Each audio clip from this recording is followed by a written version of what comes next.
So good evening to everyone. This is Himanshu Sharma from Ujjain Engineering College, Computer Science third year fifth semester. आज हम 450dsa.com के graph section के question number 15 से 43 तक देखने जा रहे हैं. ये वीडियो दो पार्ट्स में डिवाइडेड रहेगा. और starting with question number 15, find the number of islands given a grid consisting of zeros which are marked as water. मतलब एक ग्रिड दिया रहेगा जिसमें जीरो वाटर को रिप्रेजेंट करता है और वन लैंड को रिप्रेजेंट करता है. Find the number of islands. ठीक. An island is surrounded by water and is formed by connecting adjacent land horizontally और वर्टिकली और diagonally in all eight directions. मतलब इस क्वेश्चन में दिया है कि हमें एक ऐसा ग्रिड दिया रहेगा ऐसा, और इसमें जो जीरो है वो वाटर को मार्क करता है और वन आइलैंड आइलैंड को. तो हमें नंबर ऑफ आइलैंड रिटर्न करना है. तो आइलैंड का डेफिनेशन क्या है उसका, मतलब हॉरिजॉन्टल और वर्टिकल डायरेक्शंस में वो कनेक्टेड होना चाहिए. तो हमें वो कंडीशंस इंप्लीमेंट करनी है. तो जैसे ये वाला सेक्शन है वन वन, तो ये एक आइलैंड हो गया और ये वाला वन एक आइलैंड हो गया. फिर ये वन वन वन ये वाला एक आइलैंड हो गया और ये एक अलग से हो गया. तो मतलब ये काउंट रिटर्न करना है. तो सिंपली हमें दिख रहा है कि एक तरह से डेप्थ फर्स्ट सर्च जाना है ताकि हम एक पॉइंट पे आए, उसमें लेफ्ट राइट टॉप बॉटम में गए और देखते हैं कि वहाँ वन है. तो हाँ, अगर वन हुआ तो कनेक्टेड होगा, अगर जीरो है तो वहाँ जाने की कोई ज़रूरत नहीं. तो वही चीज़ हमने यहाँ पर इम्प्लीमेंट की है कि हम पहले तो ग्रिड पास करते हैं. ठीक. या ग्रिड पास करने के बाद हम पहले तो चेक करते हैं कि ये पर्टिकुलर जो इंडेक्स है जहाँ पर हम ऑपरेट कर रहे हैं वो वैलिड है कि नहीं. तो वो हमारे यहाँ टेस्ट केस आ गया. अगर वैलिड है तो चेक करो कि ये ग्रिड वन है कि नहीं. वाटर होगा तो हमें कुछ करने की जरूरत नहीं. लैंड हुआ तब हम इंटरेस्टेड है. अगर लैंड है तो उस ग्रिड पे वो जो वैल्यू है उसको जीरो बना दो. हम जीरो इसलिए बना रहे हैं ताकि हम इसको बाद में जाके फिर से कहीं काउंट ना करने लगे. ठीक. तो जीरो हमने कन्वर्ट कर दिया और हमने उसके हॉरिजॉन्टल वर्टिकल डायरेक्शन में इस फंक्शन को कॉल किया. तो मतलब ये करता क्या है, उस पर्टिकुलर पॉइंट से हॉरिजॉन्टल और वर्टिकल डायरेक्शंस में रिकर्सिवली कॉल होता है और जहां जहां पर लैंड उसको विजिबल है उसको जीरो कर देता है, वाटर में कन्वर्ट कर देता है. और जब ये फॉर्म होता है तो ये काउंट होगा. मतलब ये कितनी बार कॉल होने वाला है तो वो काउंट होगा. तो मतलब ये जैसे हम इस पॉइंट से इटरेट करेंगे तो ये इनसे कनेक्टेड चीज़ों को जीरो कर देगा. लेकिन एक हमें ये फंक्शन हर एक पॉइंट पे एग्जीक्यूट करना होगा ताकि पता चले कि यहाँ पर है किया. तो उसको रैप करने के लिए हमने काउंटर फंक्शन बनाया. काउंटर में मतलब हम एज अ रिजल्ट तो जीरो स्टोर करेंगे क्योंकि हमने स्टार्ट किया अभी, और हम सारे सेल्स पे इटरेट करेंगे. इटरेट करते हुए अगर वैल्यू वन निकली तो रिजल्ट में प्लस वन करो क्योंकि हमें एक आइलैंड मिलने वाला है, और वहाँ पर ये डेप्थ फर्स्ट सर्च कॉल कर दो. और ये जब पूरा एग्जीक्यूट होगा तो ग्रिड में सारे वंस को जीरो कर देगा और वो हमारा नंबर ऑफ आइलैंड को काउंट कर लेगा. सो ये जैसे ये वाला क्वेश्चन था इसमें चार रिटर्न किया इसने. ठीक. तो question number 16, alien dictionary. Given a sorted dictionary of alien language. मतलब एक लैंग्वेज है जिसमें कैरेक्टर सेट हमारे जैसा है लेकिन उसमें कैरेक्टर्स का ऑर्डर अलग अलग है. Find the order of characters in the language. मतलब वही कैरेक्टर तो सेम है, ऑर्डर अलग अलग है, तो वो ऑर्डर हमको फाइंड करके देना है. तो मतलब ये एक तरह से हम टोपोलॉजिकल सॉर्ट करेंगे क्योंकि अगर हम ऑर्डर वाइज अरेंज भी करते हैं तो हम अज्यूम करेंगे कि एक ग्राफ है जिसमें ये नोड इसके बाद ही आती है. जैसे अगर हमारी हमारी नॉर्मल इंग्लिश लैंग्वेज में अगर जैसे ए बी बी और ए बी सी ये है, तो ये ए बी बी पहले आएगा ए बी सी से. तो हम इसको अज्यूम करेंगे कि A is connected to B. ठीक. And A is connected to B is connected to C. तो ये मतलब टॉप टू डाउन जाएगा. तो हमें बस इन चीज़ों को टोपोलॉजिकली सॉर्ट करना है. टोपोलॉजिकली का मतलब हम मतलब ग्राफ में से उन नोड्स को निकालते जाते हैं जिनका इन ऑर्डर जीरो हो, और फिर हम चेक करते हैं किसी का इन ऑर्डर जीरो है क्या. ऐसे हम ग्राफ में से टोपोलॉजिकल सॉर्ट करते हैं. तो वही चीज़ हमने यहाँ पर परफॉर्म किया है. तो या मतलब जैसे ये जो फंक्शन है प्रिंट ऑर्डर, हम उसको कॉल करते हैं ये वर्ड्स का सेट देके. ठीक. वर्ड्स का सेट देते हैं, तो जब हम एग्जीक्यूट करते हैं तो हर एक वर्ड में से मतलब एक वर्ड मतलब वो पर्टिकुलर वर्ड लेगा और उसके 2 कैरेक्टर्स लेगा।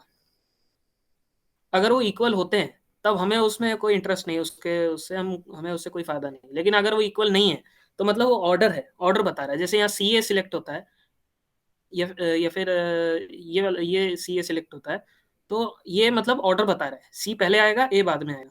तो हमको वही चीज़ यहाँ करनी है, हमको वो नोड मतलब वो एज बनाना है और उस ग्राफ में पुट कर देना है। तो हमने यहाँ पर ये इसलिए इस्तेमाल किया ताकि जो पर्टिकुलर कैरेक्टर है उसका हम आज की वैल्यू लेके ए से माइनस करें, ताकि हमें एक वर्टेक्स नंबर मिल जाए, ताकि हम इन कैरेक्टर्स को 0 to 25 तक मैप कर पाए। ठीक, जब हम ये सारे एजेस को इंसर्ट कर देते हैं, ग्राफ हमारा बन गया, तब हम सिंपली टोपोलॉजिकली उसको सॉर्ट करते हैं। तो जब ये कॉल होगा तो एक स्टैक जनरेट करेगा, स्टैक, और फिर एक विजिटेड स्टैक मतलब विजिटेड अरे रहेगी, ताकि वो डेप्थ फर्स्ट सर्च में मदद रहे, क्योंकि ये रिकर्सिवली कॉल होने वाला है। तो हर एक क्या कहते हैं नोड के लिए हमको ये एक परफॉर्म करना पड़ेगा। तो ये जब ये हेल्पर फंक्शन को कॉल करता है तो ये बोलता है कि देखो ये वाला जो करंट वर्टेक्स है ये विजिट हो चुका है, ताकि मैं इस पे वापस ना आऊँ। ठीक, तो अब ये एडजेसेंसी मैट्रिक्स जो बना था हमारा ये यहाँ पर इसकी मदद से, ये ऐड एज में ये, हाँ उस एडजेसेंसी मैट्रिक्स में हम ऑपरेट करेंगे। हाँ ये रहा। और अगर नोड विजिटेड नहीं है, नोड विजिटेड नहीं है, तब आप फिर से जाओ और नेक्स्ट वर्टिसेस को सिलेक्ट करो। तो मतलब हमें हर बार ये स्टैक फॉर्म करना है कि इससे कितने जुड़े हुए हैं। ठीक, जब हम ये टोपोलॉजिकली सॉर्ट होगा, हमको सिंपली स्टैक रिटर्न करना है, क्योंकि इसमें वो ऑर्डर रहेगा जिसमें हम क्या कहते हैं उन वर्टेक्सेस को निकालेंगे जिनका जो क्या कहते हैं इन ऑर्डर हो, इनकमिंग जो कनेक्शन है उसमें वो जीरो हो। तो वही चीज़ हमने यहाँ पर देखी कि C A triple A double A B, तो इसको हमने टोपोलॉजिकली सॉर्ट किया ग्राफ बना के, तब हमें सी ए बी मिला, जो कि इस एलियन लैंग्वेज का ऑर्डर होगा कैरेक्टर्स का इस पर्टिकुलर एग्जांपल के लिए। So going to question number 17, Kruskal's minimum spanning tree algorithm. ये एक ग्रीडी एल्गोरिदम है। Given a connected and undirected graph, a spanning tree of these graph is a sub graph that is a tree and connects all the vertices together। मतलब एक graph में एक tree जो सारे vertices को touch करे उसको हम स्पैनिंग ट्री कहेंगे। लेकिन मिनिमम का इसमें क्या टर्म रहेगा, ग्राफ में हर एक एज का एक वेट होता है, तो उस वेट को कम करने के लिए उस टोटल सम जो होगा उस एजेस का, उसको मिनिमाइज करने के लिए हम इस एल्गोरिदम का यूज करते हैं। तो एक बेसिक कंसेप्ट ये रहेगा कि हमें उस ग्राफ में अगर एक ग्राफ दिया है और ट्री में तो सेम लिंक होगी, तो उनको कंसिडर करने के लिए हम क्या करेंगे, वर्टेसेस को सॉरी एजेस को उनके वेट के हिसाब से छाट देंगे। फिर उसके बाद उन जैसे ये, हाँ ये जो हमें लिंक दिए हैं कि 0 to 1 इसका वेट है 10, 0 to 2 6, तो ऐसी सारी एजेस एजेस को हम सॉर्ट कर देते हैं वेट वाइज असेंडिंग ऑर्डर में। तो जिससे हमें पता चल जाएगा कि अगर मैं फलाना नोड को कंसिडर करता हूँ तो ये सबसे कम होगा, और अगर लास्ट वाली को करता हूँ तो सबसे ज़्यादा होगा। तो मेरे ट्री में सब मिनिमाइज करने के लिए मुझे लीस्ट वेट वाली एजेस को ही सिलेक्ट करना होता है। तो इसमें वही इम्प्लीमेंट होता है।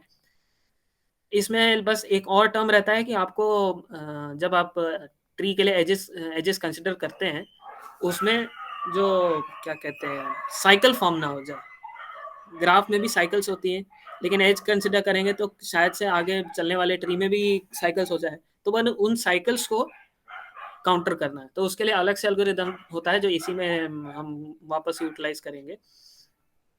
तो सबसे पहले तो इसमें पास करने के लिए तो हम क्या कहते हैं ग्राफ इनिशियलाइज करते हैं, उसको बताते हैं कि कितने वर्टिसेस रहेंगे इस ग्राफ में। ठीक, और एज ऐड करने के लिए जो एक सिंपल सा फंक्शन रहेगा, दिस दिस क्या कहते हैं this vertex to this vertex of weight this, मतलब यू टू वी तक जो एज है उसका वेट डब्ल्यू रहेगा। और ये यूटिलिटी फंक्शन है फाइंड एंड यूनियन, इसका आगे काम रहेगा। या तो क्रूस्कल्स मिनिमम स्पैनिंग ट्री, ठीक। सो हम एक रिजल्ट अरे इनिशियलाइज करते हैं जहाँ पर हमारा रिजल्टेंट एमएसटी स्टोर होगा लेवल ऑर्डर में, and index variable for the sorted edges, मतलब हम सॉर्ट जब एजेस को सॉर्ट कर देंगे तो उसमें ऑपरेट करेंगे, उसके रिमेंबर रखने के लिए आई यूज करेंगे। हम simply for I in use नहीं करेंगे क्योंकि हम एजेस को रिमूव भी करने वाले हैं, जो वैलिड नहीं होती है ना उनको सिलेक्शन सेट से रिमूव करते जाते हैं, इसलिए हमें अलग से वेरिएबल इनिशियलाइज करना पड़ता है, ठीक है। तो वही पहली स्टेप, एजेस को उनके असेंडिंग ऑर्डर में सॉर्ट कर दो, तो वही चीज़ हमने यहाँ पर की, ठीक। फिर create a V subset of single element हमने बना दिया, उसके पेरेंट्स और उसकी रैंक क्या होगी, तो number of edges to be taken is equals to V minus one. हमें अगर अगर एक ग्राफ है उसमें से एक वैलिड ट्री जनरेट करना है, वैलिड ट्री, बाइनरी ट्री, तो उसमें वी माइनस वन एजेस होंगी, ठीक। तो हमें तभी तक ये लूप एग्जीक्यूट करना है जब तक ये कंडीशन ट्रू रहे कि अभी तक के जितने भी एजेस हमने एनकाउंटर किए उनका जो टोटल सम है वो number of edges minus one से छोटा हो, जहाँ इक्वल हुआ एग्जिट कर जाना, नहीं हुआ तो pick the smallest edge in the incrementing order of their weight, मतलब एज उस एज को उठाओ जो जिसका सबसे कम वेट हो, हमने उसको उठाया, इंडेक्स को इंक्रीज किया, ठीक, और उस एज के पेरेंट्स को ढूंढा, उस उन दोनों वर्टेसेस के पेरेंट्स को ढूंढा जो जो मतलब डायरेक्टली कनेक्टेड हो उस ट्री के मदद से, हम ट्री बनाते चल रहे हैं ना तो उनके पेरेंट्स को रिटर्न करना पड़ेगा, ठीक। If included this edges does not cause cycle included it is in result and increment the index of result for the next edge, ठीक। हमको चेक करना है, जो यूनियन फंक्शन है वो चेक करेगा कि ये साइकिल तो फॉर्म नहीं कर रहा, साइकिल फॉर्म करेगा तब आप यू टू वी कनेक्शन नहीं बना सकते, अगर साइकिल फॉर्म नहीं करता है तो यू टू वी आप कनेक्शन बना सकते हो। तो जो यूनियन फंक्शन है वो सिंपली पेरेंट लेता है और उनकी रैंक लेता है, मतलब कौन से लेवल पे है वो, फिर उनके पेरेंट से ट्रैवर्स करते हुए, ये ट्रैवर्सल होते हुए चेक करेगा कि वो साइकिल तो फॉर्म नहीं कर रहा, तो उस हिसाब से रिजल्ट रिटर्न करेगा। तो जब ये हमारा लूप खत्म होता है, जब हमारे सारे एजेस इनिशियलाइज हो जाते हैं, जब ये लूप खत्म होगा तो हमें अब उसका कॉस्ट देखना है क्योंकि हमने ट्री तो बना दिया लेकिन उसकी कॉस्ट क्या है, तो उसको पता करने के लिए एक मिनिमम ये वेरिएबल इनिशियलाइज करेंगे और उस ट्री के साथ हम ट्रैवर्स करते जाएंगे। ट्रैवर्सल की उतनी ज़रूरत नहीं है क्योंकि हमने पहले से उसको स्टोर करके रखा था रिजल्ट में लेवल ऑर्डर के थ्रू, तो हमने वही उसका यूज़ किया और लास्ट में हमने उसका वेट भी रिटर्न कर दिया और ट्री भी रिटर्न कर देंगे बाय यूजिंग दिस रिजल्ट। तो या तो जब हम ये ऑब्जेक्ट बनाते हैं और उसको ये given edges and weight supply करते हैं और जब हम ये minimum spanning tree using Kruskal's algorithm call करते हैं तो हमें वो कुछ इस तरह से दिखेगा। तो 0 to 1 कनेक्शन रहेगा, 0 to 3 और 2 to 3। मिनिमम स्पैनिंग ट्री का वेट हो गया 19। Question number 18, primes minimum spanning tree algorithm, ये भी एक ग्रीडी एल्गोरिदम है। तो मतलब पिछले वाले से इसमें ये डिफरेंस रहेगा कि पिछले वाले में हम एजेस को लिस्ट कर देते हैं कि उनके क्या कहते हैं एज के जो वेट होते हैं उनके इंक्रीजिंग ऑर्डर में, लेकिन इसमें होता है कि हम अज्यूम करते हैं कि एक ट्री भी ग्राफ है, तो उस ग्राफ से निकलने वाली जो पहली एजेस होंगी उनको हम कंसिडर करते हैं। जैसे अगर मैं आपको एग्जांपल दे पाऊँ तो हम्म, हाँ तो मान लीजिए जैसे ये ग्राफ है कंसिडरेशन में, तो मैंने स्टार्ट किया जीरो वर्टेक्स से, ठीक, मेरे ट्री में मैंने जीरो डाल दिया, तो अब इस ग्राफ से निकलने वाली एजेस कौन सी हैं, ये वाली, ये वाली, ये वाली, फिर इनमें से जो मिनिमम होगा उसको मैं सिलेक्ट करूंगा। तो अज्यूम किया मैंने कि वन सिलेक्ट हुआ, वन सिलेक्ट हुआ, तो वन एंड जीरो को मैं एक ग्राफ की तरफ ट्रीट करूंगा और इस ग्राफ से निकलने वाली एजेस कौन सी हैं, 1 to 2, और 0 to 2, 0 to 3, मैं 0 to मान लीजिए इस, फिर इन ये 1 to 2, 0 to 2, 0 to 3, फिर इनमें से जो मिनिमम निकलेगा मैं उसको सिलेक्ट करता हूँ।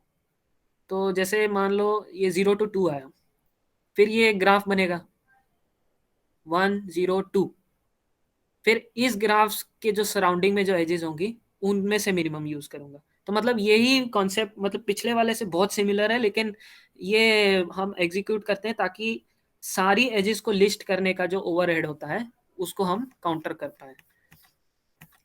इसका बस ये एक ऑप्टिमाइजेशन रहता है ताकि हमें सारी एजेस को कंसिडर करने की उतनी जरूरत ना पड़े, जहाँ पर क्रूस्कल्स में वो सबको कंसिडर करता है लेकिन ये सिलेक्टेड चीज़ों को ही लिस्ट करता है। तो उसका हमने जो इम्प्लीमेंटेशन दिया, तो हम एक क्लास डिफाइन करते हैं ग्राफ, उसका जो कंस्ट्रक्टर होगा उसमें हम नंबर ऑफ वर्टिसेस अप्लाई करेंगे, और ग्राफ का जो एडजेस्टेंसी मैट्रिक्स होगा उसको भी डिफाइन करते हैं। तो एक यूटिलिटी फंक्शन रहेगा हमारा print print the minimum spanning tree, जो मतलब हम ग्राफ की तरह ही ट्रीट कर रहे हैं, तो मतलब adjacency matrix representation of the tree वो यूज़ करेंगे।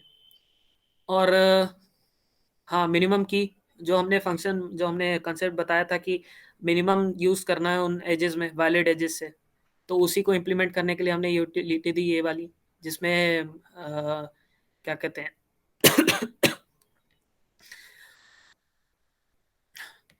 जिसमें ये क्या कहते हैं उनसे कनेक्टेड जो एजेस हैं उस सब ग्राफ में से उनको लिस्ट करता है, उनमें से मिनिमम वो रिटर्न करेगा। तो हमारा ये मेन इम्प्लीमेंटेशन हुआ। Key values use to pick minimum weight edge in cut, ये की में डिफाइंड रहेगा, और हम उनको जो क्या कहते हैं maximum value possible on this machine उससे इनिशियलाइज करेंगे।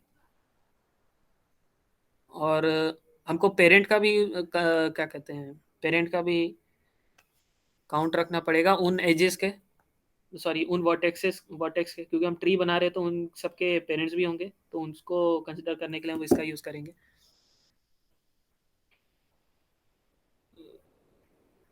तो हम जब या नंबर जो वर्टेक्सेस हैं उस पर इटरेट करेंगे 0 to V-1 तक।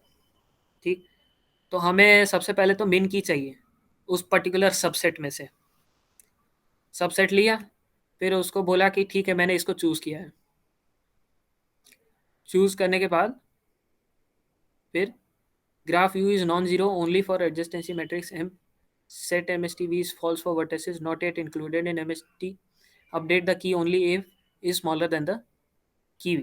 मतलब हम तभी यूज़ करेंगे इस पर्टिकुलर एज को जब वो की अरे पे उस एज के इंडेक्स पे वैल्यू से छोटा हो।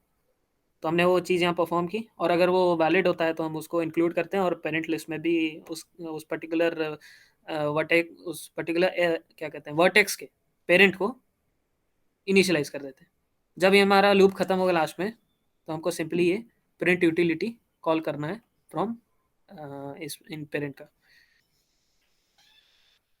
तो हम या ये हमारा इम्प्लीमेंटेशन रहेगा जहाँ पे एक ऑब्जेक्ट डिक्लेयर करते हैं, फिर हम उस ग्राफ का एडजेस्टेंसी मैट्रिक्स पास करते हैं, और जब हम प्रिंट एमएसटी कॉल करेंगे तो वो इस तरह से रिटर्न करेगा कि मैंने इन एजेस को कंसिडर किया है और उनके वेट ये रहेंगे।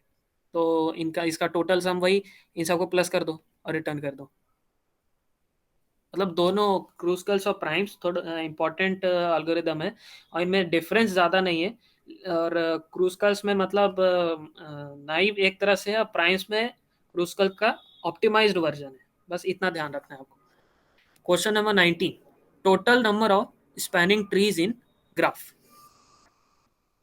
अभी हमने देखा कि एक एक ग्राफ में हम ट्री बना सकते हैं जो एक खुद सब ग्राफ होता है, और इस ट्री स्पैनिंग ट्री का एक खासियत होता है कि सारे वर्टेक्सेस को छूते हुए जाता है। तो हमें उस ग्राफ में कितने पॉसिबल है उसको रिटर्न करना है। तो हम ये दो तरीके से कर सकते हैं, एक तो प्रोग्रामेटिकली कि हम हर पाथ को टेस्ट करें, मतलब हर पॉसिबल सिलेक्शन सेट को टेस्ट करें, वही रिकर्सिव या फिर depth first search. Depth first search से ही हमको मिल जाएगा, क्योंकि उसमें वो सारे पॉसिबल इटरेशंस को कंसिडर करता है और विजिटेड एक स्टैक रहेगी ताकि वो ये सब कर पाए। लेकिन वो बहुत ही ज़्यादा कॉम्प्लेक्स हो जाएगा, मतलब जब सॉरी कॉम्प्लेक्स नहीं, इजी रहेगा लेकिन कंप्यूटेशनली वो हार्ड हो जाएगा। उसको रिजॉल्व करने के लिए हम सिंपल मैट्रिक्स की ट्रिकरी यूज़ करेंगे, जिसमें क्लेलेइस फॉर्मूला यूज़ होगा, जहाँ पर हम मैट जो क्या कहते हैं एडजस्टेंसी मैट्रिक्स है उस पे हम ऑपरेशंस परफॉर्म करते हैं, जिसमें सबसे पहला होता है replace all the diagonal element with the degree of nodes. उस वो पर्टिकुलर नोड जैसे 1 1 होता है, तो उस फर्स्ट नोड का जो डिग्री है, मतलब उससे कितने कनेक्टेड मतलब कितने एजेस आ रहे हैं उस नोड से, उनको काउंट करो, वो डिग्री हो जाती है। तो उससे इनिशियलाइज किया, replace all non diagonal with -1, -1 से इनिशियलाइज किया। फाइनल रिजल्ट इज को फैक्टर ऑफ एनी एलिमेंट, हमको को फैक्टर निकालना है। ये वही मैट्रिक्स का हमारा वो क्वेश्चन हो गया 11th 12th वाला, जिसमें हमें m/n का मैट्रिक्स दिया रहेगा, और उसमें मान लीजिए 1/2 1 1 1 2 जो एलिमेंट है उसका को फैक्टर चाहिए, तो हम उस फॉर्मूले का यूज़ करेंगे। तो यहाँ पर सिंपल हमने नमपाई का यूज़ किया है, ताकि ये जो बर्डन है कैलकुलेशन का वो नमपाई हैंडल कर पाए। और ये 3 इजी स्टेप्स हैं, बस इन्हीं को इम्प्लीमेंट करना था। ये मैथमेटिकली चीज़ रहेगी, वरना आप चाह सकते हैं तो प्रोग्रामेटिकली डेप्थ फर्स्ट सर्च के थ्रू जा सकते हैं, वो मतलब एज अ प्रोग्रामर वो काम करेगा। ये थोड़ा सा मैथमेटिक यूज होता है। तो हमने वही फाइनल रिजल्ट को फैक्टर, तो हमने वही चीज़ यहाँ पर इम्प्लीमेंट की और फाइनली उस रिजल्ट को हमने रिटर्न कर दिया। सो एंटर योर ग्राफ नोड, जब हम ये एग्जीक्यूट करेंगे वो कुछ इस तरह से रहेगा, enter the values of the first row 1 of the adjacency matrix, उस ग्राफ के मैट्रिक्स का पहला रो, ये इनिशियलाइजेशन प्रोसेस है। और जब ये कंप्लीट होता है तो हमें ये ग्राफ मैट्रिक्स भी दिखाएगा, और total number of spanning tree possible for this graph is 5, जो कि ये रिटर्न कर देगा। ये सिंपल सा एग्जांपल रहेगा इसका। So question number 20. Implement Bellman-Ford algorithm. Given a weighted directed graph with n nodes and m edges, nodes are labeled from 0 to n minus 1. The task is to check if it contains a negative weighted cycle or not. Edge is defined as u and w. तो हमारे पास एक क्या कहते हैं graph दिया रहेगा, जिसमें negative edges भी पॉसिबल है। अब इसमें से हमें वो साइकिल फाइंड करनी है जिसका जो टोटल वेट रहेगा नेगेटिव रहेगा, जिस पे वॉक करने से जो टोटल वेट आता है वो नेगेटिव आए। तो हमने वही चीज़ यहाँ इम्प्लीमेंट की कि हमने हाँ, तो हम ग्राफ लेते हैं, नंबर ऑफ वर्टेक्सेस लेते हैं, एजेस लेते हैं, और कहाँ से स्टार्ट करना है ये सब। तो पहले तो हम डिस्टेंस को इनिशियलाइज करते हैं, initializing distance of all vertices as infinite, और सोर्स को जीरो कर देंगे क्योंकि वहीं से स्टार्ट कर रहे हैं। तो relax all ages v-1 time, a simple shortest path of source to any other vertex can have at most v-1 edges। ठीक, तो जब हमने इसको इम्प्लीमेंट किया तो बाद में हमारा check for negative weighted cycle, the above step guarantee shortest distance if graph doesn't contain negative weighted cycle, if we get a shortest path then there is a cycle. तो हमारा जो ये वाला अल्गोरिदम रहेगा, ये अल्गोरिदम वाइज ही रहता है। जब हम इसको इम्प्लीमेंट करेंगे तो ये हमें जो नेगेटिव वेटेड साइकिल्स होंगी उनको रिटर्न करेगा। तो ये हमारा ड्राइवर कोड रहेगा, जिसमें हमने बताया कि कितने वर्टेक्स कितने एजेस रहेंगे, और उसको हमने वो ग्राफ दे दिया, और स्टार्टिंग हमारा वो 0th नोड से करेगा। तो हमने तो साइकिल्स फाइंड करता है, उनको रिटर्न करता है जो नेगेटिव होंगी। ठीक, जिनमें नहीं है उनको पॉजिटिव रिटर्न करता है मिनिमम में। तो question number 21, implement Floyd Warshall solve algorithm। The problem is to find shortest distance between every pair of vertices in a given edge weighted directed graph. The graph is represented as adjacency matrix and matrix denote the weight of edges. मतलब ये हमारा shortest path find करने का जो algorithm है उसकी class में आता है, से डाइस्त्रा अल्गोरिदम आता है, ये उसी क्लास में आता है। तो मतलब जो डाइस्त्रा अल्गोरिदम है वो इसी अल्गोरिदम का रिफाइंड हिस्सा है, और इसको इम्प्लीमेंट करने का भी कंसेप्ट वही रहता है लगभग। तो इसमें हम सबसे पहले तो जो डिस्टेंसेस हैं उनको स्टोर करते हैं by using this lambda function, उन ग्राफ के जो एलिमेंट हैं उन पे मैप करते हुए। फिर हर एक वर्टेक्स पे pick all the vertices as the source one by one. मतलब हमें सारे वर्टेक्स से जाने जो डेस्टिनेशन है वहाँ तक जितने भी पॉसिबल सिलेक्शन है उसको बनाना है। तो हमने ये 2 बार परफॉर्म किया, ठीक। और हमने थर्ड थर्ड वर्टेक्स लिया ताकि हम उसको क्या कहते हैं जो पाथ है उसको बना पाए। जो डाइस्त्रा एल्गोरिदम है उसमें भी ये सेक्शन आता है 3 लूप्स का, जहाँ पर वो एजेस को टेस्ट करता है हम कि इनको इसको इम्प्लीमेंट करने से साइकिल तो बनती नहीं है। अगर बनती बनती है तो उसको छोड़ देगा, और अगर नहीं बनती तो देखेगा कि इसको इंक्लूड करने का फ़ायदा है या नहीं, मतलब कौन सी एज को इंक्लूड करने का फ़ायदा है या नहीं। तो ये जो हमारा जेथ एलिमेंट है जब ये पूरा एग्जीक्यूट होगा तो इसमें जो सबसे बेस्ट एज होगी पॉसिबल उस केस के लिए वो रिटर्न होगी। तो जब ये पूरा इम्प्लीमेंट होता है तो हमको सिंपली ये सॉल्यूशन रिटर्न करना है इन डिस्टेंसेस का। तो ठीक, तो ये सिंपल वो प्रिंटिंग यूटिलिटी है।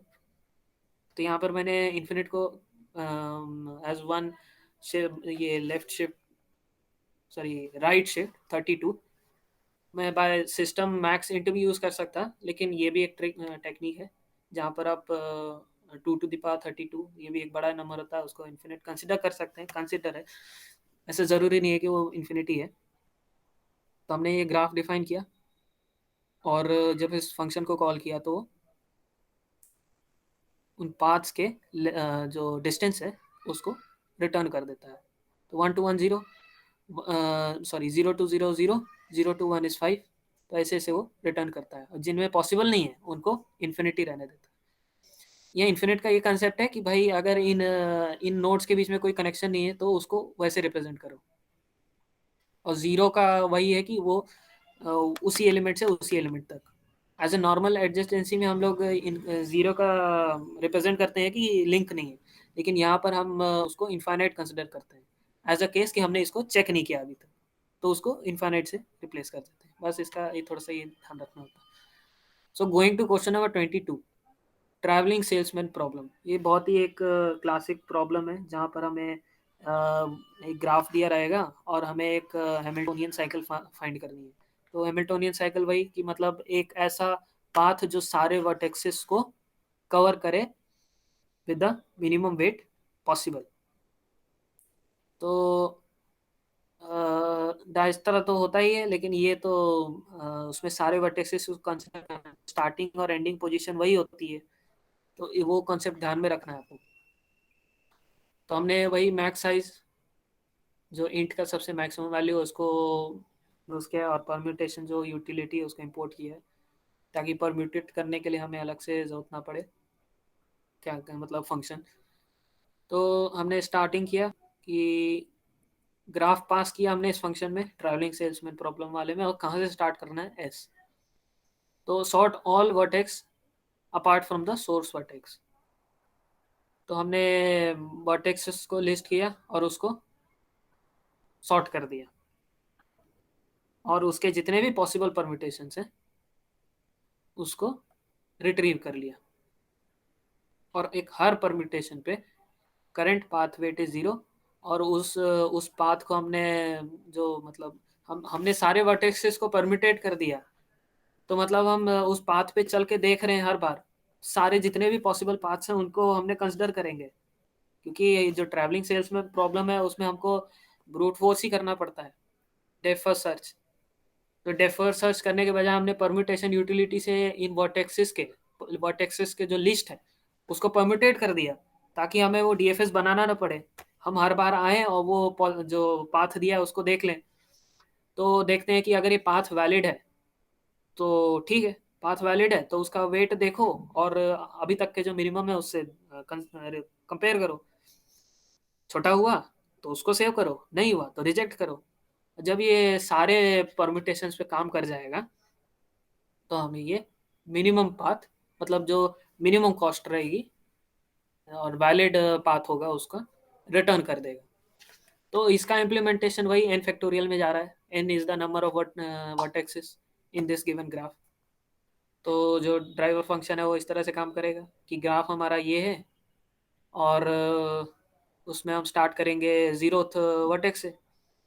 तो हमने परफॉर्म किया तो उसका जो टोटल वेट है वो 80 है, जो कि एक हैमिल्टोनियन सर्किट भी होगा इसमें।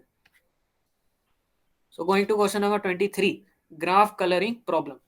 Graph coloring problem is to assign color to certain element of the graph subject to certain constraint. मतलब जैसे नक्शे में देखा होगा आपने कि कंट्रीज, डिफरेंट डिफरेंट कंट्रीज या फिर डिफरेंट डिफरेंट स्टेट्स जो होते हैं उनका कलर अलग अलग होता है, सारे का अलग अलग, लेकिन सिलेक्टिव कलर्स का ही यूज होता है।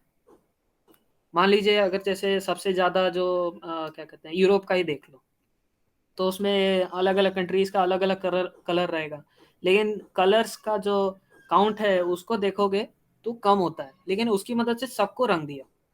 और एक भी जो कंट्री एडजेसेंट है उनका कलर सेम नहीं होता, ताकि रिकॉग्नाइज हो जाए। लेकिन इसको इम्प्लीमेंट कैसे करेंगे, तो उसी के लिए हमने ग्राफ कलरिंग प्रॉब्लम को इंट्रोड्यूस किया। तो सबसे नाइव सॉल्यूशन हमारा वही है, डेप्थ फर्स्ट सर्च। ये पुट करके देखो, ये वैलिड हुआ ठीक है तो आगे जाओ वहां पुट करके देखो, अगर वहां वैलिड नहीं होता कहीं भी तो जो हमारा प्रीवियस सिलेक्शन था उसको चेंज करो। तुमने वही चीज की यहाँ पर।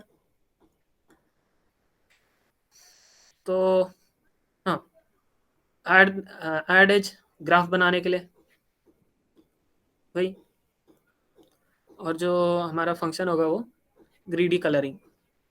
इसमें ग्रीडी एल्गोरिथम यूज होगा, ये थोड़ा सा एडवांस रहेगा। तो हम रिजल्ट को इनिशियलाइज करते हैं।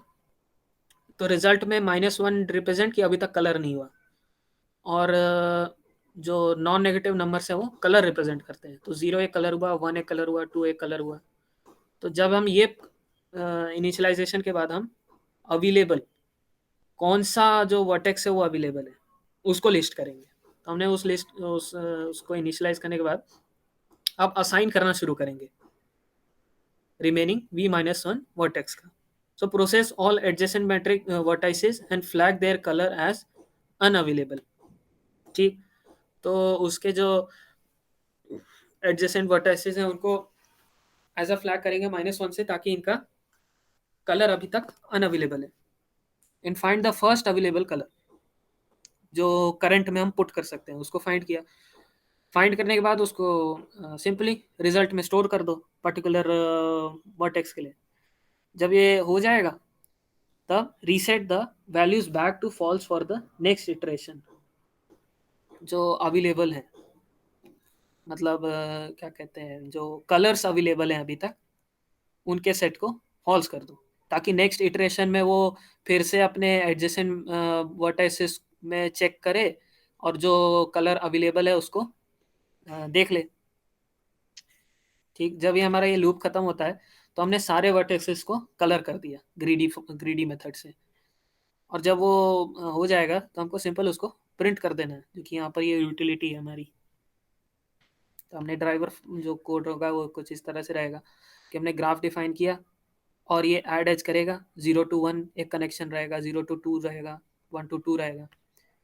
तो ये ग्राफ 1 है, तो ग्राफ 1 में वर्टिसेस की कलरिंग उसने कुछ इस तरह से बताई है कि 0 का 0 रहेगा, 1 का 1, 2 का 2, 3 का 0, क्योंकि उससे कनेक्शन नहीं हो रहा, मतलब एडजेसेंट जो वर्टेक्सेस है उनका कलर सेम नहीं हो रहा। तो वही ग्राफ 2 के लिए भी वही है, अलग केस रहेगा। तो हमने इसको बाई यूजिंग ग्रीडी मेथड से सॉल्व किया। एक जो नाइव मैंने बताया था रिकर्सिव, वो भी इम्प्लीमेंट हो सकता है। जैसे एक मतलब इसका दूसरा पार्ट भी होता है, जैसे सुडोकू सॉल्वर होते हैं ना, सुडोकू सॉल्वर, वो भी इसी कंसेप्ट पे है। मतलब आप सारे जितने भी ग्रिड्स हैं वो डायगनली, हॉरिजॉन्टली, वर्टिकली कनेक्टेड है, उनको अलग अलग कलर देना है, 0 to 9 कलर्स हो गए, तो वही नंबर्स पुट करना है, सुडोकू जैसा ही है ये भी। So going to question number 26, snakes and ladder problem. You are given a n by n integer matrix board where the cells are labeled from 1 to n की power 2 in a Bostrophédon style starting from the bottom left of the board and alternating direction each row. मतलब जैसे, हाँ ये matrix होगा ना, तो इसको label करेगा 1, 2, 3, 4, 5, 6 और यहाँ 7, 1 2 3 4 5 6 7 8 9 10, तो मतलब वो एक अल्टरनेटिंग पैटर्न में जा रहा है ऊपर तक, वो सबको लेबल कर देगा। ठीक, तो वो फॉर्मेट है उसका लेबलिंग का। तो ये वो स्टाइल है, उसको आपको ध्यान में रखना है। मतलब नॉर्मल इंडेक्सिंग नहीं है जीरो से, ये अलग से है, वो भी बॉटम लेफ्ट से स्टार्ट होती है और पहला रो कवर होने के बाद उसी से टॉप में जाएगा और वहाँ से राइट टू लेफ्ट डायरेक्शन में इटरेट करेगा, मतलब नंबरिंग देगा। ठीक, you start on square one of the board, in each move start from square current, do the following, choose the destination square next with the label in the range of current plus 1 and minimum of current plus 2 n square. This choice simulates the result of standard 6 side dice. मतलब आपको 6 side dice से जो results आते हैं particular place से, उसको simulate करना है। ठीक, if next has a snake और ladder you must move to the destination of the snake or ladder, otherwise you move to next. The game ends when you reach the square n square. The board square on the row R and column C has a snake on ladder if board RC is -1 and destination of the snake on board R by C. तो मतलब जैसे सांप सीढ़ी का board होता है तो उसमें बताता है ना कि ये सांप होगा तो यहाँ से काटेगा और आपको यहाँ गिरा देगा। वही चीज़ है कि मतलब हाँ, तो ये बता रहा है कि आपको कहाँ जाना है, ये कहाँ जाना है। तो ये बता रहा है कि थर्ड रो फिफ्थ कॉलम पे आप आ जाओगे। ये बता रहा है कि फर्स्ट रो थर्ड कॉलम पे, मतलब नीचे से जा रहा है ये, नीचे से मैंने काउंट किया है, तो ये 1 हुआ, 2 3 4 5, top to sorry bottom to top जा रहा हूँ मैं नंबरिंग में, तो आपको उसका ध्यान रखना है। तो ये कोऑर्डिनेट्स बता रहा है कि आप अगर यहाँ पर आते हो तो यहाँ से आप इधर लुढ़क जाओगे। तो हमको वही सांप सीढ़ी का गेम सिमुलेट करना है एक तरह से। इसमें लिखा है note that you only take a snake और लैडर एट मोस्ट वंस पर move, if the destination of snake ladder is the start of another snake और ladder you do not follow the subsequent snake और ladder. मान लीजिए अगर जो 19 ये वाली पोजीशन है, यहाँ पर सांप था और उसने आपको यहाँ पर पहुँचा दिया, और देखते हैं कि यहाँ पर भी एक सांप था, उसने आपको इधर पहुँचा दिया। तो हमको वो दूसरा सब सीक्वेंस में नहीं जाना, पहले ही परफॉर्म करना है, फिर उसके बाद कोई दिक्कत नहीं। बस एक बार हुआ, एक ही बार, अगर उसके आगे सब सीक्वेंस होता है तो उसको कंसिडर करने की ज़रूरत नहीं है। तो ये एक नोट कंसिडर हुआ। तो इसमें देख सकते हैं कि हमें वो वही 6 साइड डाइस का सिमुलेशन करना है वो सांप सीढ़ी के गेम में। तो या तो पहले तो हम बोर्ड के डायमेंशंस लेते हैं और जो लास्ट एलिमेंट है उसका पोजीशन, पोजीशन और नंबर, फिर इसको कन्वर्ट करते हैं। एक कन्वर्जन फंक्शन रहेगा पर्टिकुलर पोजीशन से, क्योंकि इसमें जो फॉर्मेट है सेल्स का वो अलग है, बोस्टोफेरेडन स्टाइल है, जिसमें लेफ्ट टू राइट जाता है सबसे बॉटम, फिर राइट टू लेफ्ट उसके नेक्स्ट रो में। ये फॉर्मेट अलग है तो उसको कंसिडर करने के लिए ये फंक्शन रहेगा। सो लुकअप, लुकअप एक अरे रहेगा जिसमें करंट पोजीशन से कितने लिंक्स हैं उसका स्टोर रखेगा वो। फिर जो हमारा ब्रेथ फर्स्ट सर्च एल्गोरिदम होगा, मैंने बोला था हमको डेप्थ फर्स्ट सर्च करना पड़ेगा, तो उसका वही दूजा भाई ब्रेथ फर्स्ट सर्च। तो उसके लिए ब्रेथ फर्स्ट सर्च के लिए हमको क्यू यूज़ होती है, तो अब हमको एक साइड से टास्क निकालना है, एक साइड से टास्क डालना है, तो डी क्यू, ताकि उसमें दोनों एंड से हम ऑपरेट कर सकें। फिर हमारा एक विजिटेड अरे होगा। विजिटेड अरे मतलब कि हमने ये वाली जो वर्टेक्स है उसको विजिट किया क्या। अगर कर लिया तो उसको आगे से कंसिडर करने की जरूरत नहीं है फिर से लूप में डालने के लिए, तो उसी को स्टोर करने के लिए हमने यहाँ पर ये किया।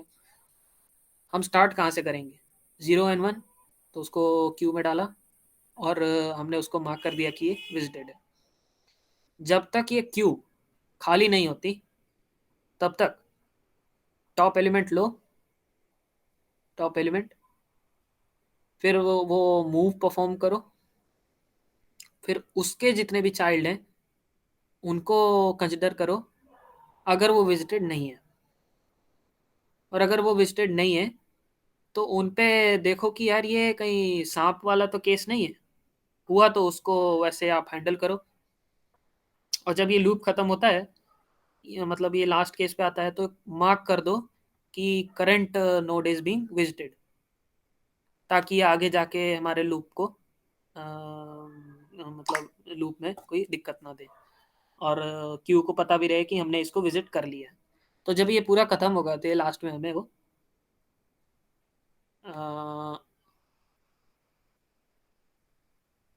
नंबर ऑफ पॉसिबल क्या कहते हैं क्या कहते हैं ways to win the game return करेगा। तो उसने 4 रिटर्न किया। Going to question number 25, find bridge in the graph. An edge in an undirected connected graph is a bridge if and only if removing it disconnects the graph। तो जैसे हमारा ये graph है, ये ग्राफ, तो अगर मैं 2 0 का लिंक हटा देता हूँ तो ये ग्राफ डिस्टर्ब होगा, डिस्टर्ब नहीं होगा, क्योंकि ये कोई वर्टेक्स अकेला छूटा नहीं, डिस्कनेक्ट नहीं हुआ, मतलब सब ग्राफ में डिवाइड नहीं हुआ। अगर मैं 0 3 का लिंक हटा दूँ तो दो दो होगा इसमें, 1 0 2 और 3 and 4। तो ये ब्रिज हुआ, ये वाला रेड ये ब्रिज हुआ, ये वाला रेड ये भी ब्रिज हुआ। तो हमको इन ब्रिज का काउंट रिटर्न करना है, काउंट या फिर वो ब्रिज ही रिटर्न करना है। तो जैसे यहाँ एग्जांपल देख सकते हैं कि ये वाला अगर हमारा ग्राफ रहेगा तो उसमें 1 और 6 का लिंक हमारा ब्रिज होगा। अगर इसको हटा देते हैं ये सब ग्राफ में डिवाइड हो जाएगा। तो जैसे ये वाला भी एक ग्राफ होता है, लिंक लिस्ट जैसा दिखता है, ये भी एक ग्राफ है। अगर इसको हटा देंगे तो ये डिवाइड हो जाएगा दो सब ग्राफ में, तो इनको ब्रिजेस कंसिडर करते हैं, तो इनको रिटर्न करना है हमें। ठीक है, तो हमने ग्राफ क्लास डिफाइन की जिसमें एक इनिशियलाइजेशन फंक्शन होगा जो हमारे नंबर ऑफ वर्टिसेस लेगा, ग्राफ देखेगा, और एक टाइम वेरिएबल रहेगा। ऐड एज की utility, U to V connection बनाने के लिए, बाय डायरेक्शनल है इसलिए यू टू वी और वी टू यू हम कंसिडर करेंगे। फिर एक ब्रिज यूटिलिटी फंक्शन जो हमारे रिकर्जन मेन रिकर्जन वाला चीज़ है। फिर हमारा ये ब्रिज जो इम्प्लीमेंटेशन है एक्चुअल डेप्थ फर्स्ट सर्च के थ्रू। तो वही डेप्थ फर्स्ट सर्च है तो विजिटेड अरे होगी, विजिटेड अरे होगी तो उसमें डिस्टेंस भी नापना, मतलब डिस्टेंस भी कंसिडर करने के लिए एक डिस्टेंस अरे होगी। फिर उसमें उस पर्टिकुलर वर्टेक्स का पेरेंट कौन है तो उसको भी देखने के लिए। फिर हम क्या करते हैं, call the recursive helper function to find bridges हर एक वर्टेक्स से in depth first search tree rooted with vertex I। तो हमने जब इसको कॉल किया तो ये बोलता है कि यार ये वाला जो वर्टेक्स है आप विजिटेड हो गए, ताकि अगले इटरेशन में ये कहीं कंसिडर ना हो जाए। Distance of this is self dot time, और low is again self dot time, और टाइम को इंक्रीज कर देना है। अब आपको सारे vertexes available in this matrix के लिए इटरेट करना है। So we in graph of u particular row में, if u is not visited yet then make it a child of u in dfs tree and recur for it। ठीक, अगर वो false है, अभी तक विजिट नहीं हुई है, तो v को पेरेंट बन v का जो पेरेंट होगा वो u बनाओ, क्योंकि हम डेफ फर्स्ट सर्च में वैसे आ रहे हैं। फिर से कॉल करो ताकि जो एक ट्री है हम एक ट्री बना पाए। ठीक, और हमको लास्ट में यही चेक करना है कि यार इस ट्री से कितने कनेक्टेड है, क्योंकि ट्री में सारे एजेस तो कंसिडर होने नहीं वाले। अगर होते हैं तो वो वही जो लिंक है वो हमारा वो क्या कहते हैं, ब्रिज कहलाएगा। अगर वो लिंक कंसिडर हुआ तो वो ब्रिज कहलाएगा। तो वही चीज़ हमने यहाँ पर लास्ट में फॉर्मेट करते हुए रिटर्न कर दिया। तो हम ये ग्राफ ऑब्जेक्ट बनाते हैं, एजेस को ऐड करते हैं, और फाइनली हम वो ब्रिज फंक्शन कॉल करके रिटर्न कर देते हैं। So bridges in the first graph, इस ग्राफ के लिए 3 4 एंड 0 3, जो पहले का एग्जाम्पल है बस। So going to question number 26, strongly connected components. मतलब ग्राफ में स्ट्रांगली कनेक्टेड कंपोनेंट्स को काउंट करना है। In a directed graph with v vertices numbered from 0 to v minus 1 and e edges, find the number of strongly connected component in the graph.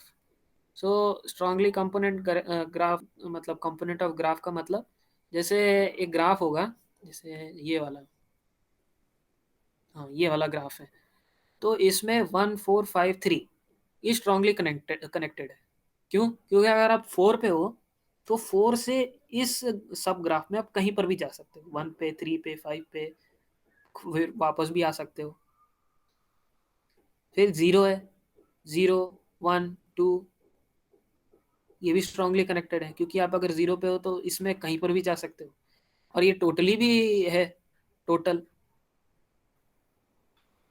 कि अगर 0 पे हो तो आप 3 पे जा सकते हो इस ग्राफ में, क्योंकि अनडायरेक्शनल है। तो आप ये स्ट्रांगली कंपोनेंट कनेक्टेड कंपोनेंट तो एक खुद भी है, और इसमें अंदर भी सब डिविजन्स हैं, 0 1 2 का, 1 3 5 4 का। लेकिन ये जो 6 है, 6 से आप कहाँ तक जा सकते हैं? 6 से 1 और 6 से 6, तो मतलब ये जो हिस्सा है ये स्ट्रांगली कनेक्टेड नहीं है।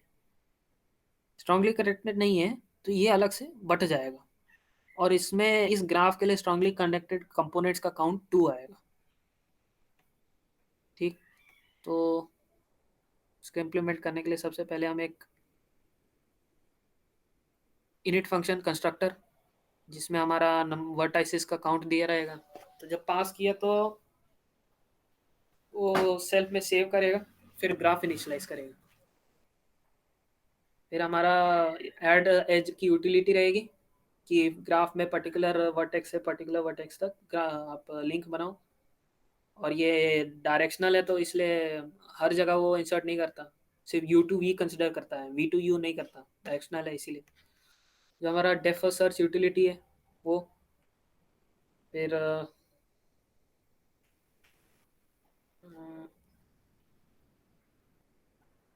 Def search utility, get transpose और फिल ऑर्डर, तो ये यूटिलिटी फंक्शंस है, और इनको इम्प्लीमेंट करने वाला हमारा print strongly component connected components का फंक्शन है। तो इसमें एक स्टैक डिक्लेयर होता है, and mark all vertexes as not visited, क्योंकि हमें डेप्थ फर्स्ट सर्च करना है। डेप्थ फर्स्ट सर्च के लिए स्टैक होती है, वही ब्रेथ फर्स्ट सर्च करते तो यहाँ क्यू होती। डेप्थ फर्स्ट सर्च करेंगे, डेप्थ फर्स्ट सर्च करेंगे तो एक विजिटेड हमें रखना पड़ेगा, ताकि वो कंसिडर्ड वर्टेक्स को फिर से ना कंसिडर करें, ताकि लूप से बचे रहें।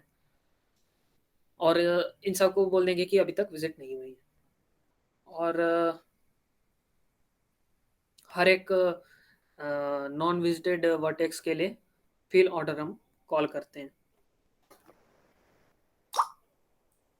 तो फिल ऑर्डर क्या है हमारा? फिल ऑर्डर में वो बोलता है कि चलो अब ये वाली जो वर्टेक्स है विजिट हो चुकी है तो ट्रू कर दो, और रिकर्सिवली कॉल करेगा ये, उसमें कनेक्टेड जो उस वर्टेक्स से जो कनेक्टेड चीज़ें हैं उनको लिस्ट करेगा स्टैक के थ्रू। तो ये आ रही है स्टैक, उसी में इंसर्ट कर देगा। तो इस पर्टिकुलर वर्टेक्स से कनेक्टेड चीज़ों को स्टैक में भर लेता है। ठीक, तो ट्रांसपोज फंक्शन को कॉल करता है, जो ट्रांसपोज फंक्शन में हमारा, हाँ, तो उस वही ग्राफ बनाएगा, ग्राफ ऑब्जेक्ट लेता है,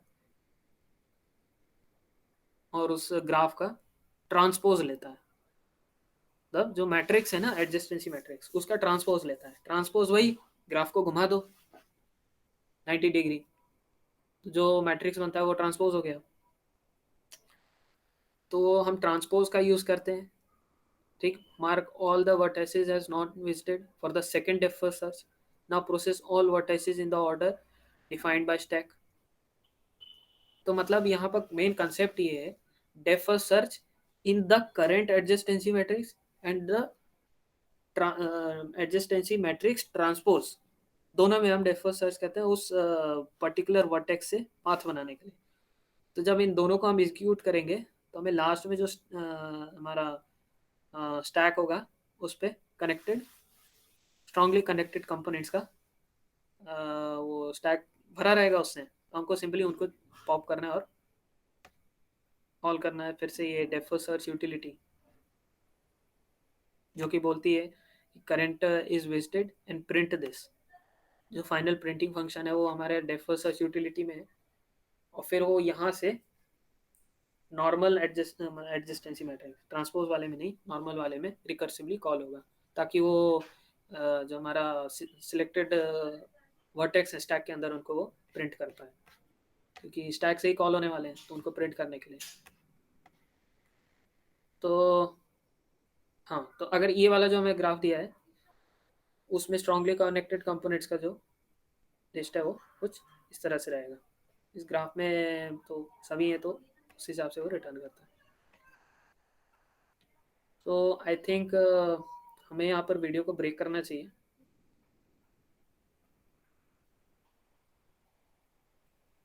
एंड हम क्वेश्चन नंबर 27 से नेक्स्ट में कंसिडर करेंगे।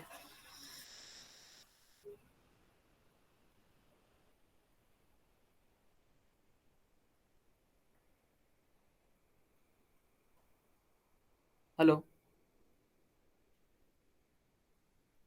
हाँ आई थिंक सर अभी कहीं चले गए हैं। हाँ, वो वीडियो ब्रेक करने का हो रहा था ना, कट रहा कंट्रोल था। कंट्रोल सर के पास से मैं नहीं कर सकता अभी। अच्छा यार सर चले नहीं गए हैं, सर सुन रहे हैं, बोलो। सर, वो वीडियो ब्रेक करने के लिए 1 घंटे में। नहीं पर 1 घंटा हो गया क्या? हाँ हाँ, हाँ। हाँ तुमने सर, हो चालू गया। कितने बजे किया था? ये 15। तो अभी 9:15 नहीं हुआ ना, तो 1, 2, 30 तक कर दो ना। आधा हो गया अभी, लगभग आधा। ठीक है तो 3 तक है बस। अभी कितने प्रॉब्लम बचे हैं? 27 से 43। कितने बचे हैं 27 से 43? मेरा ख्याल है 30 तक कर दो इसी में। 16 क्वेश्चन है और। इसमें 30 तक कर दो, ठीक है? 30 तक कर दो। बीच में बोल दिया वो क्या बोल रहे हो? वो बोल दिया मैं बीच में कि ब्रेक करते हैं अभी। नहीं नहीं कोई बात नहीं यार, चलाओ, कोई बात नहीं। वैसे ठीक। वीडियो कोई देखता नहीं है ये ना। ये अपने मशीन लर्निंग के वीडियो में किसी को इंटरेस्ट होता नहीं है, देखेगा तो देख लेगा यार, उसमें क्या है, कन्वर्सेशन है अपना, उसमें क्या है। कर तो दो तुम 30 कंटिन्यू, तक खत्म। Will continue till 30। yeah, we'll continue with till third question number 30. So going to question number 27, check whether the graph is bipartition or not, bipartient or not। एक ग्राफ है वो बाईपार्टिएंट है कि नहीं। A bipartite graph is a graph whose vertices can be divided into two independent sets u and v such that u and v either connect the vertex from u to v or a vertex from v to u. In other word, for each edge u to v, either u belongs to u or v belongs to v, or u belongs to v and v to u. You can also say that there is no edge that connects vertex of same set। मतलब हम graph है, graph को मतलब sets में divide कर देते हैं, जहाँ पर सेट ए और बी के बीच में जो मतलब ए और बी में जितने भी क्या कहते हैं वर्टाइसिस, उनके बीच में कनेक्शन नहीं होता। तो ये हम सेट के थ्रू ग्राफ को डिवाइड कर दिए, तो वही बाईपार्टिएंट ग्राफ और नॉट। तो हमें एक तो नाइव सॉल्यूशन है, सारे पॉसिबल सेट्स को बनाओ फिर उसमें से देखो कि ये सेट ए सेट बी में कनेक्शन है या नहीं। तो उस हिसाब से फिर यहाँ पर जो इम्प्लीमेंटेशन वो अलग है। तो उसको देखते हैं, तो हमारा जो पहला initialization function number of vertices लेगा, फिर ग्राफ बनाता है उसके हिसाब से। ठीक, जो हमारा मेन फंक्शन है वो ये इज बाई पार्टिएंट और not, create a colour array to store colours. ठीक, assign to all vertices, vertex number is called the index in this array. The value -1 of array I is used to indicate that no color is assigned to the vertex I. The value 1 is used to indicate first color is assigned and value 0 indicates second color is assigned. मतलब हमने वही game यहाँ पर है, blue team red team कर दिया, sets ही बना रहे हैं ना, तो बस दो ही करने हैं, एक ब्लू टीम रेड टीम कर दिया, ब्लू टीम रेड टीम वही 1 और 0 के थ्रू रिप्रेजेंट किया, और -1 बताता है कि कलर नहीं है इसका अभी। तो वट जो सारे वर्टेक्सेस हैं उसके हिसाब से हमने कलर अरे इनिशियलाइज की -1 से, और सोर्स को हमने एक पर्टिकुलर में डाल दिया, यहाँ 0 भी डाल सकते थे, 1 भी डाल सकते थे। ठीक, फिर हमने क्यू बनाई, हम ब्रेथ फर्स्ट सर्च करेंगे इसके थ्रू, क्यू बनाई, run while there are vertices in the queue, queue में जब तक है तो टॉप एलिमेंट लो, और return false if there is a self loop. अगर सेल्फ लूप हुआ तो हम बाई पार्ट कर ही नहीं सकते। ठीक, तो अगर नहीं है तो उस वर्टेक्स को लो,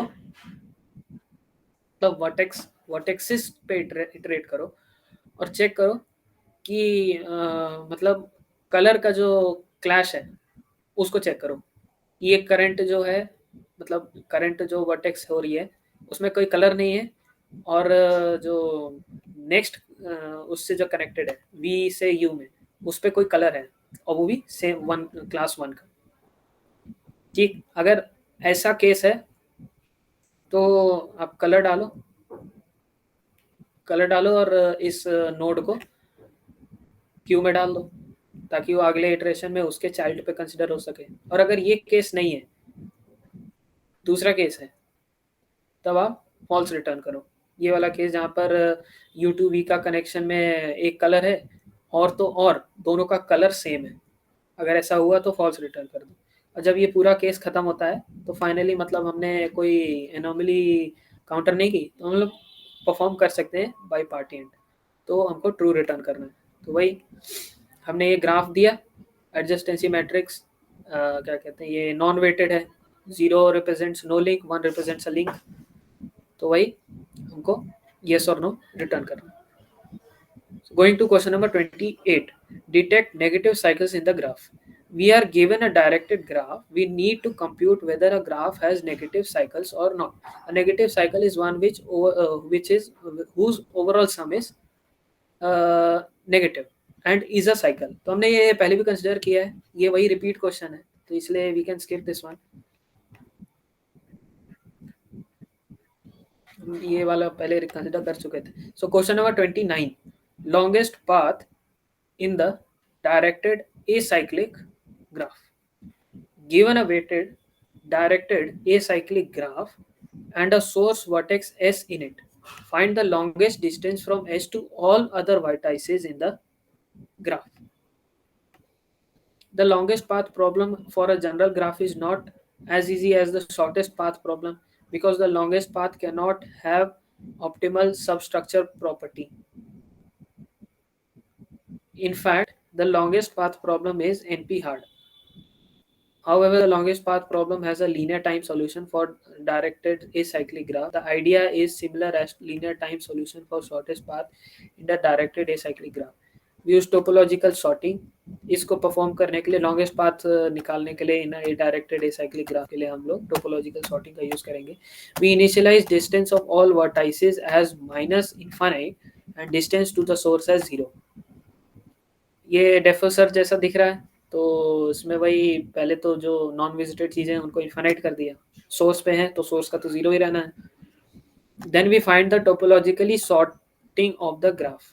ग्राफ को टोपोलॉजिकली सॉर्ट करते हैं, फिर लीनियर ऑर्डर में उन लिंक्स को बना देते हैं. We one by one process all vertices in topological order. For each vertex being processed, we update distance from its adjacent using the distance of the current vertex. तो वही topological sort implement किया हमने और यहाँ पर longest path उसको call करेगा। तो हम जब हाँ, ये लॉन्गेस्ट पाथ फंक्शन है जहाँ पर ये ग्लोबल स्टैक विजिटेड एडजेसेंट और वी वेरिएबल्स का तो मतलब समझ ही आ गया होगा। स्टैक डेप्थ फर्स्ट सर्च के लिए, विजिटेड स्टैक को मदद करने के लिए, एडजेसेंट वो ग्राफ, वी हो गया नंबर ऑफ वर्टाइसेस। तो वही जो हमारा था कि डिस्टेंस इज वेरी मतलब very small negative number that is minus 10⁻⁹ negative छोटा। Call the recursive helper function to sort topologically, sort starting from all vertices one by one।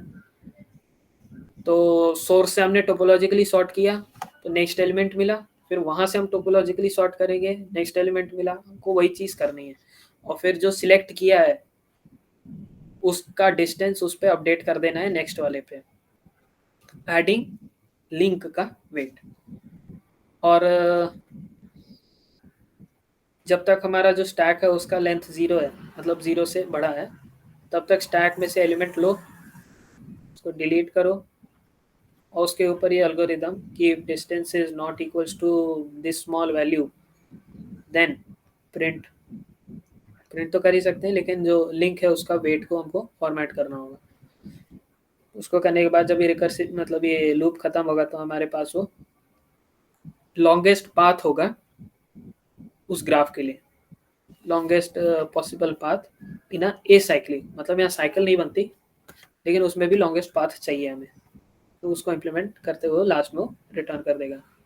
तो लॉन्गेस्ट पाथ का मतलब सॉरी लॉन्गेस्ट पाथ मतलब longest distance मतलब total weight जितना भी होता है वेट्स को प्लस करके उस पाथ, तो उसको इम्प्लीमेंट करेगा। तो वही जब हमने ये ग्राफ पास किया और सोर्स इज कंसिडर्ड 1, तो वहाँ से ये लॉन्गेस्ट पाथ होता है, तो वो हमारा वेट रिटर्न करेगा जो कि 10 है यहाँ पर। Okay, so going to question number 30, journey to the moon. The members of the UN are planning to send 2 people to moon. They want them to be from different countries.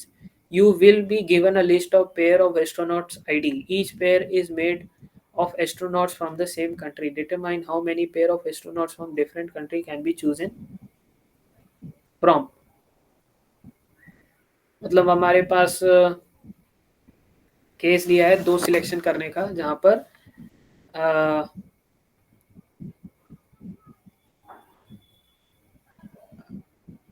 determine how many pairs of astronauts from different country can be chosen from।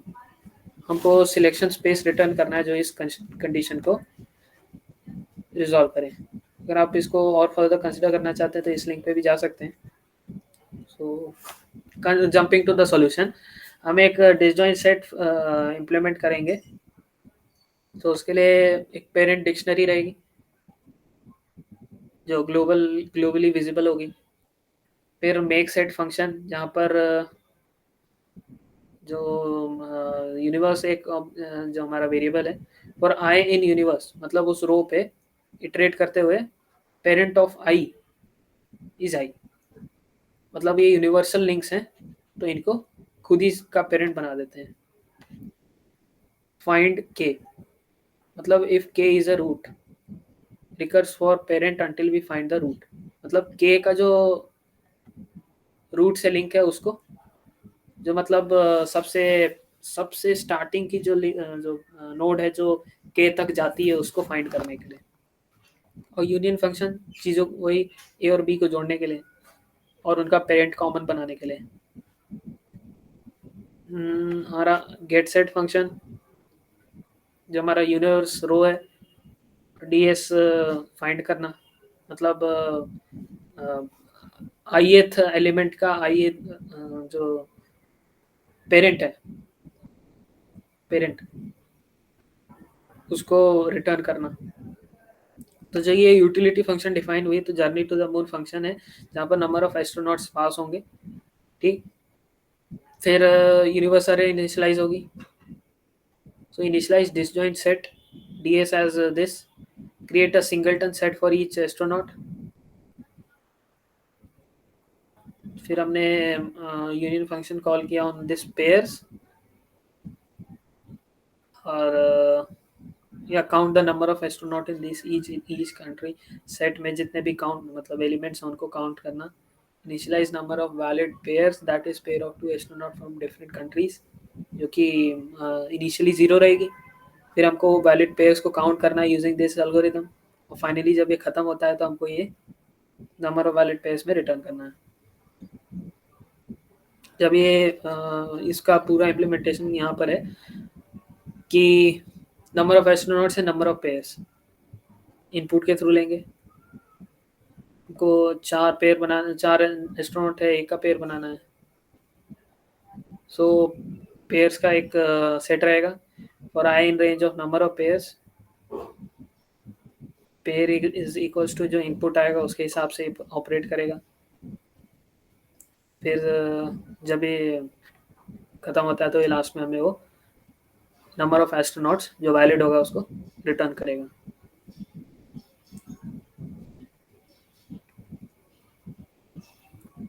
So I think this was enough for this part. So rest 31 से 43 next में हम consider करेंगे।